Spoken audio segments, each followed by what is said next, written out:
everybody, welcome to my channel. I will talk today about anemia, special type of anemia, anemia of a chronic disease. What that means? That means and it will be the secondary disease. This anemia it will be because of another disease, and the type of diseases can cause this type of anemia. The diseases who cause chronic inflammation for a long time, which lead to exhausted of the body.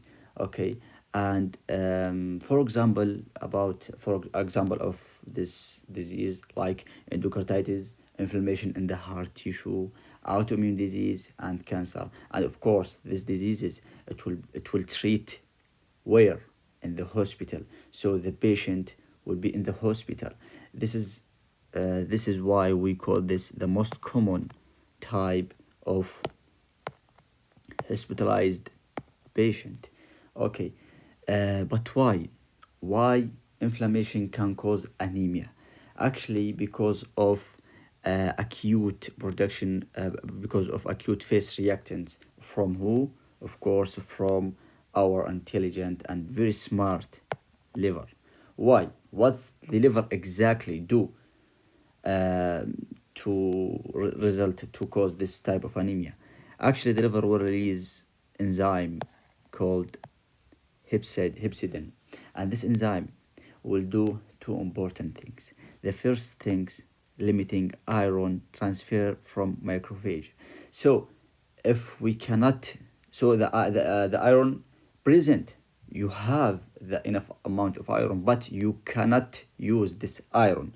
This is why we call this anemia of a chronic disease. And this iron will limiting in the macrophages, and we cannot use this iron. So that's lead to decrease hemoglobin production, and also that leads to microcytic anemia. But why the liver would do something like this? Okay, actually the iron not necessary just for hemoglobin and RBCs. Iron also necessary for survival of bacteria, So we need to limit iron to prevent bacteria to use it. Why? Because the main cause of inflammation, it's due to a bacterial mediator. The second important thing, it's decrease very important hormone called erythropoietin, and that's this hormone necessary for increased production of RBCs. So now we have two strong reasons leads to anemia. The first reason, limiting iron, which lead to decrease hemoglobin production, then microcytic anemia. The second reason is decrease erythropoietin, which leads to suppression of bone marrow. So that's will lead decrease iron, decrease heme, then decrease hemoglobin, then microcytic anemia. Lab finding. So what we will see in the laboratory, actually the first things, it's increased ferritin. When we say increase ferritin, that means increase the iron storage form, because we know in the macrophages iron will bind to ferritin. So if we increase the iron in the macrophage, that means increase the ferritin as well. Okay.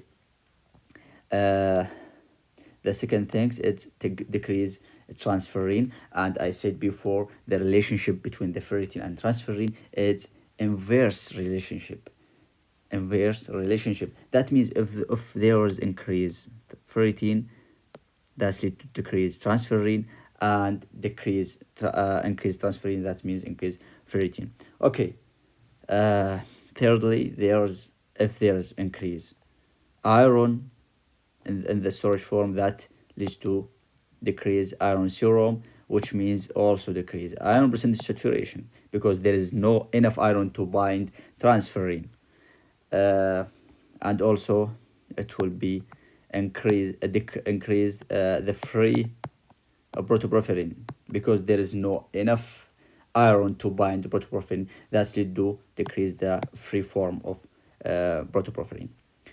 Treatment, of course, the treatment, because I said that this type of anemia, this is a special type of anemia due to another disease. So this some disease, the first disease who lead to the second disease, which is anemia. Okay, so if we wanted to treat this type of anemia, then first of all we need to treat the first disease who caused this anemia.